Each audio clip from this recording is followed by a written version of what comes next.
आज का सवाल सिर्फ ये नहीं कि मुख्यमंत्री योगी आदित्यनाथ अचानक दिल्ली क्यों गए, बल्कि असली चर्चा ये है कि दिल्ली पहुंचकर उन्होंने 3 बड़ी मुलाकातें एक के बाद एक आखिर क्यों की। जी हां, दिल्ली में योगी आदित्यनाथ ने प्रधानमंत्री नरेंद्र मोदी, गृह मंत्री अमित शाह और बीजेपी अध्यक्ष जेपी नड्डा से लगातार 3 बैठकों का सिलसिला पूरा किया, वो भी सिर्फ 3 घंटे के अंदर।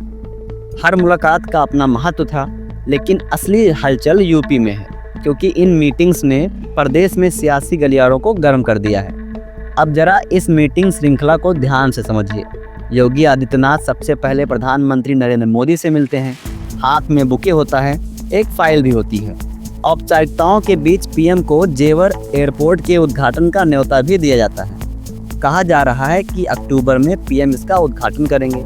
यहाँ तक तो सब औपचारिक लगता है, लेकिन असली बात शुरू होती है इसके बाद। योगी की सबसे लंबी बातचीत जेपी नड्डा के साथ होती है, करीब 1 घंटे तक, और यह मीटिंग बताती है कि यह दौरा केवल शिष्टाचार नहीं था। इसके बाद अमित शाह से मुलाकात होती है और वहाँ भी गंभीर बातें होती हैं। अब सवाल ये है कि इन मीटिंग्स का असली एजेंडा क्या था? तो जवाब है उत्तर प्रदेश का बड़ा सियासी पुनर्गठन। बीजेपी का नया प्रदेश अध्यक्ष चुना जाना है, कैबिनेट विस्तार होना है, कुछ पुराने मंत्री हट सकते हैं, कुछ नए चेहरे आ सकते हैं। संगठन से मंत्रिमंडल में और मंत्रिमंडल से संगठन में फेरबदल भी हो सकता है। कई नाम चर्चा में हैं। कुछ मंत्री संगठन का हिस्सा बन सकते हैं और प्रदेश अध्यक्ष को भी मंत्रिमंडल में शामिल किए जाने की चर्चा है। प्रशासनिक स्तर पर भी बदलाव की तैयारी है। अब आप सोचिए, इतना सब कुछ एक साथ क्यों? क्योंकि 2027 नज़दीक है और विपक्ष, खास तौर पर अखिलेश यादव, पीडीए पिछड़ा दलित अल्पसंख्यक कार्ड को पूरे जोश से खेल रहे हैं। यूपी की राजनीति में यह समीकरण बीजेपी के लिए पहले भी भारी पड़ चुका है। 2019 और 2022 में बीजेपी का ओवैसी और दलित वोट बैंक थोड़ा थोड़ा खिसकने लगा था। प्रधानमंत्री की सीट हो या राजनाथ सिंह की, मार्जिन घटा है, संदेश साफ है। अब योगी और बीजेपी का टॉप लीडरशिप ऐसा कोई रिस्क नहीं लेना चाहती। और एक बात और, बीजेपी के सहयोगी दल भी लगातार नाराजगी जता रहे हैं। राजभर हो, अनुप्रिया पटेल हो या निषाद पार्टी, इनकी तल्खी बढ़ती जा रही है। मंत्री और विधायक भी अब सरकार पर सवाल उठाने लगे हैं।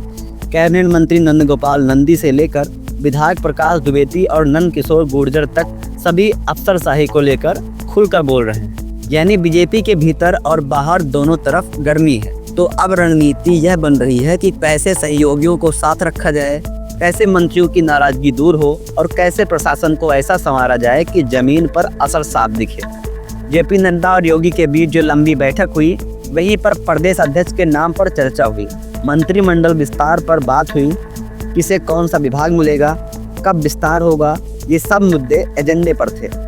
दोनों डिप्टी सीएम के बीच पिछले दिनों चली खटपट के बाद अब दोनों की बॉडी लैंग्वेज ज़्यादा आत्मविश्वास से भरी दिख रही है। इसका मतलब है टॉप लीडरशिप ने समझौता करा दिया है। अब बात करते हैं कैबिनेट की खाली सीटों की। यूपी में 60 में से 54 मंत्री हैं, 6 सीटें खाली हैं, लेकिन सूत्रों की माने तो सिर्फ इन्हीं सीटों पर नहीं, बल्कि पूरा मंत्रिमंडल रीसफल हो सकता है। यानी पुराने कई चेहरे बाहर होंगे, कुछ संगठन से सरकार में आएंगे, कुछ मंत्रियों को बाहर भेजा जाएगा। सबसे अहम बात, प्रदेश अध्यक्ष का चयन योगी की पसंद के अनुसार होगा या नहीं, बीजेपी हाईकमान जरूर फैसला लेगा, लेकिन योगी आदित्यनाथ की राय को नज़रअंदाज नहीं किया जा सकता। तो साफ है, 3 बातें इस पूरी कहावत के केंद्र में हैं। नया प्रदेश अध्यक्ष, बड़ा कैबिनेट फेरबदल, सहयोगियों को मनाना और प्रशासन को सुधारना। अब देखना यह है कि इन बैठकों के बाद पहला फैसला कब सामने आता है। मुख्यमंत्री बदले जाएंगे ऐसी कोई चर्चा अभी नहीं है, लेकिन उनके इर्द गिर्द की टीम में बड़े स्तर पर बदलाव तय है। तो जो कुछ भी दिल्ली में हुआ वो यूं ही नहीं था, उसका असर यूपी की सियासत पर बहुत जल्द दिखेगा। फिलहाल के लिए इतना ही। इन सारी चीज़ों पर आपकी क्या राय है, कमेंट में ज़रूर बताइए।